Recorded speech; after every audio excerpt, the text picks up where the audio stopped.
Okay, here we go. For this lesson, copy these directions in. Oh, that's nice.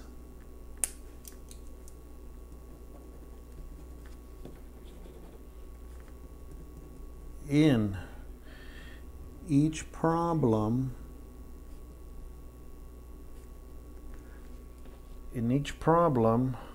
comma,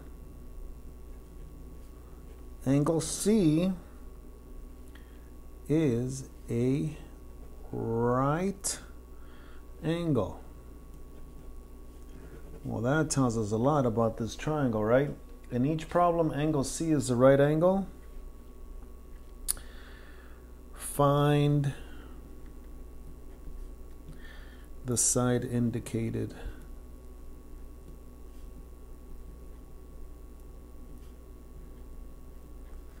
Find the side indicated, and it says to the nearest tenth, but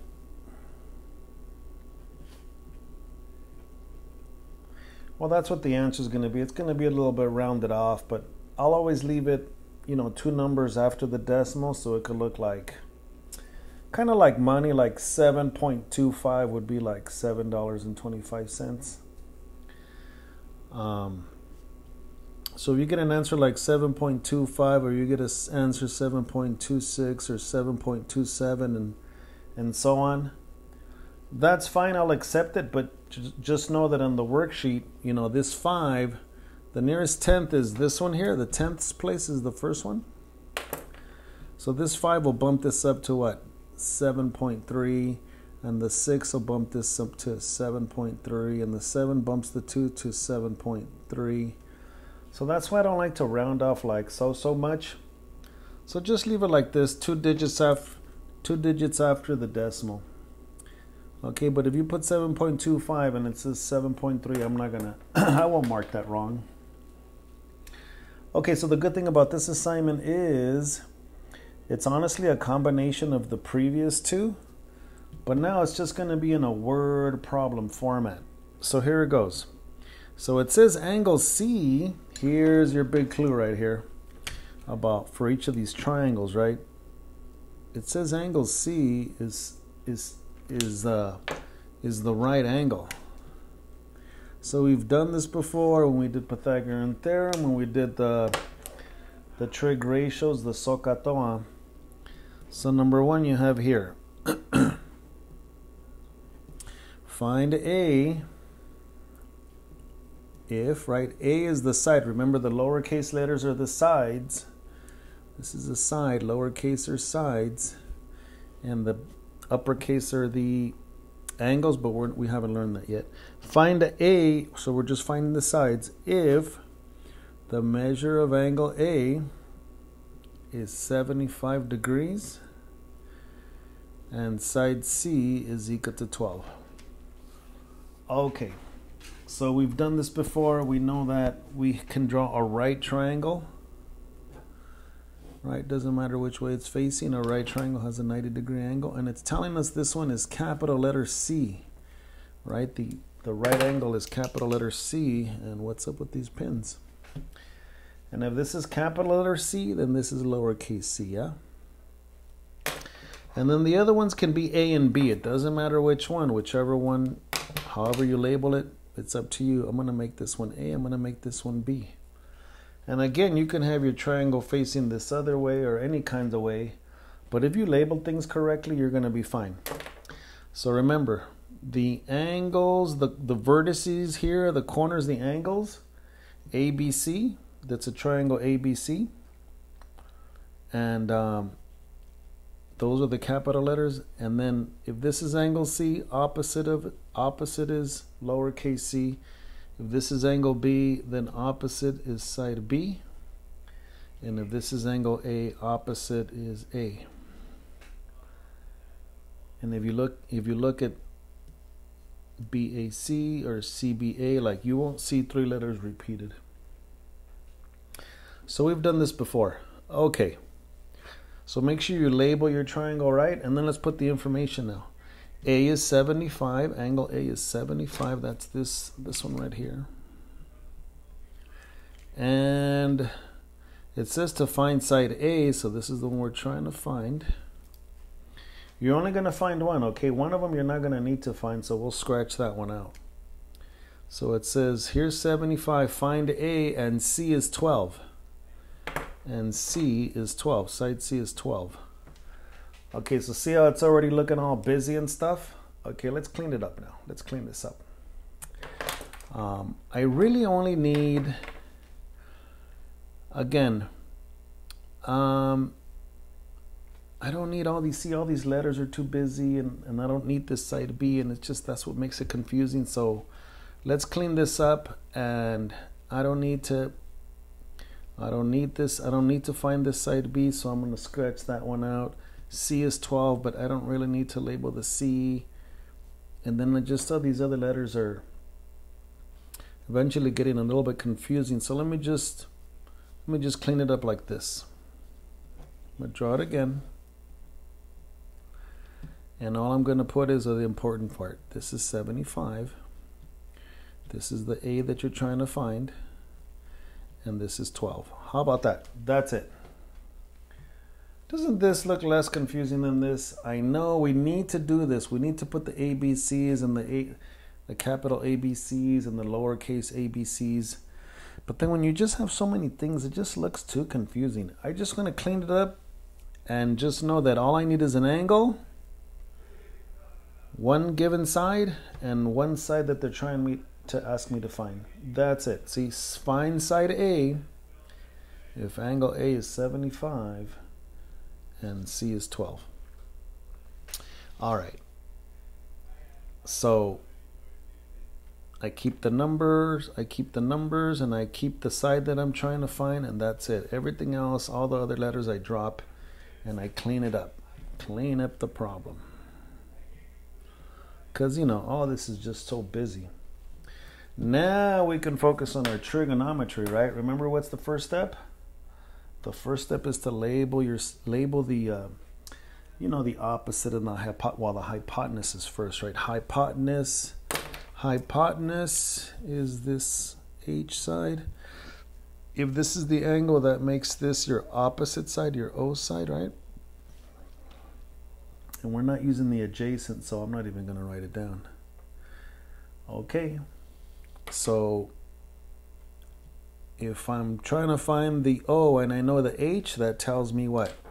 That tells me which trig function to use. Remember? Let's take it up over here. Let's write them all down. So, ka, toa. Remember, it's either going to be S, so is for sine because it starts with S. Ka, C is for cosine. And T is for tangent. But how do I know which one to use? Well, the one that has what? Well, in this case, the O and the H. Which one has the O and the H? Right there. That's how you know which one to use. We're not using this one. We're not using this one. That's how you figure it out. But we've been doing this, right? So what does this tell me? What does this formula tell me for so? Sine of the angle, oh, this pen is bad, is equal to opposite over hypotenuse. That's the sine ratio, right? And now we put the information that's here. I got the angle, I got the opposite side, I got the hypotenuse side, so that is sine of 75 is equal to O, A over H, which is 12. And sometimes you'll have like kind of like the easy ones, and sometimes there'll be the little bit more challenging ones. But you know that from here it's a proportion, right? We set up this trig problem, but it's a proportion. What do I mean by a proportion? You got a fraction equal to another fraction. So you put sine of 75 degrees over 1 is equal to A over 12. And then we cross multiply. Remember we cross multiply? We did that in the previous two assignments. We start with the variable. 1 times A equals to what?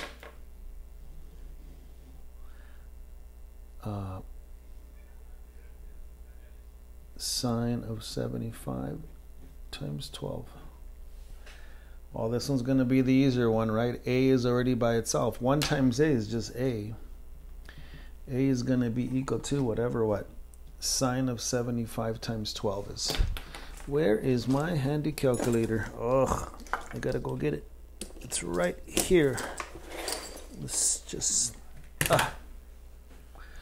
Let me check if it's good. If I do sine of 30, it should say 0.5. Okay, it's good. All right. So I get the sine of 75. Hit enter. That's the number. And then times what? Times 12. And that's my final answer. Well, I'm going to leave it, make it look like money. So that's $11.59. 11.7, 11.59. I'm going to ask you to leave it like this. But this worksheet says to round it up to the nearest tenth. So if they round off, this 9 bumps this up. If they round it off, this will be, your answer will be 11.6. But you know, it's close enough and it's there. It's correct. Okay, so we're doing the same type of problems. You're not seeing anything new. It was from 2 assignments ago and 1 assignment ago. The only thing new is they're not drawing the triangle. It's kind of a word problem where you have to draw it out and set it up. That's the only difference. Okay, let's do another one on this video, and we'll do the more challenging ones on the second video, so make sure you watch both. Okay, here's number 2. I'm going to go a little faster on this. Number 2 says, find B. Oh, that's not good. Number 2.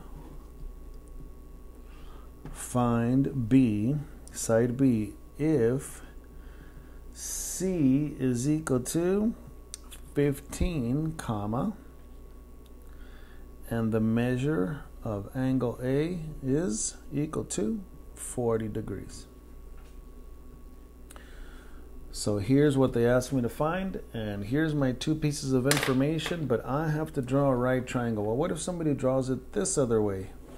Last time I drew it facing a different way. Honestly, it just doesn't matter. As long as you label everything correctly. Now remember, it said for these problems, C is the right angle for all of them. C is the right angle. So pretty much be consistent with this. C is the right angle. So that's capital C, that's lowercase c. And then I'll just make this A, and then I'll make this B, right? The capital letters are the vertices, which is the, you know, the fancy name for these corners, right? For the angles. And I got this to be little side C, so this has to be what? Opposite of angle A is lowercase letter a, which are the sides.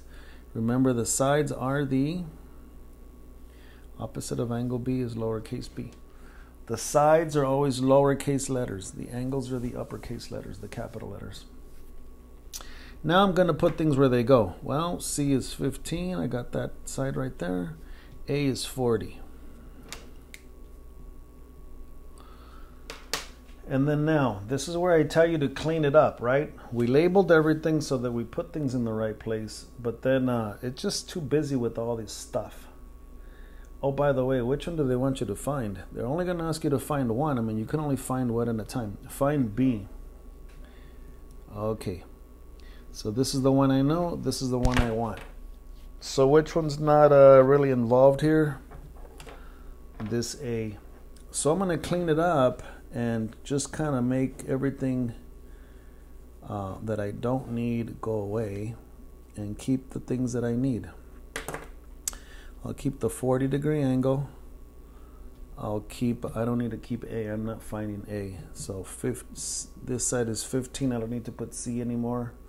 And they want me to find this one, so I'll call it B. Right, so we just want to stick with this. Remember trigonometry for these trig functions, they can only work on right triangles. All I need is an angle and one of the sides. And then you can find another side, right? That's what we're doing. Okay, so now, and here's another reason why you want to clean it up, because now I got to label it with the, with the hypotenuse. That's this one. then this one would have to be the opposite side, but I'm not using this side. I don't need this side. I don't need the opposite side, so I only need this other one. This one would be the adjacent side. So guess what? This is going to give me a little hint as to which one to use. Which of the trig functions? Let me write them down. So, katoa. Which one are we going to use for this one? Well, again, looking at the one you're trying to find, A and H, which one has A and H? Ka. The other ones don't have a, well, they don't have both. So, not using sine, not using tangent. That's how you know which one you're using. So what does the C stand for? Cosine of the angle is equal to, and the A and the H is your numerator and denominator ratio, right? And that's how you determine which trig function to use, sine, cosine, or tangent. Now we go back over here and we put the information from here into this the cosine ratio. So that would be cosine of, what is this, 40 degrees is equal to, right, that's the angle. A is the letter B that we're trying to find, and H is 15. All right, now we learn to solve this how? By setting up a proportion. Cosine of 40 degrees over 1 is equal to B over 15. And how have we learned to solve a proportion? You cross multiply. So I start with the variable 1 times B is B. Oh, this is one of those easy ones. B is equal to what? Cosine of 40 times 15. And the rest is calculator work. Here we go. We're going to get the answer right now. That'll be cosine of 40. Get the answer for that, whatever that value is. Times what? Times 15. And here it is. 1149. That was almost like the other one, huh? Okay, B is equal to 11.49. Leave it like that. But this worksheet will ask you to round it up to the nearest tenth. So does that 9 bump it up or doesn't? It does. So you can leave it like this, but just know that on the worksheet it'll actually say 11.5, right? This 9 bumped this one up to a 5. Okay. These first two were kind of like the easier ones. The next video will have 2 more, the ones that work out a little bit different. Okay, there's that one. Thank you.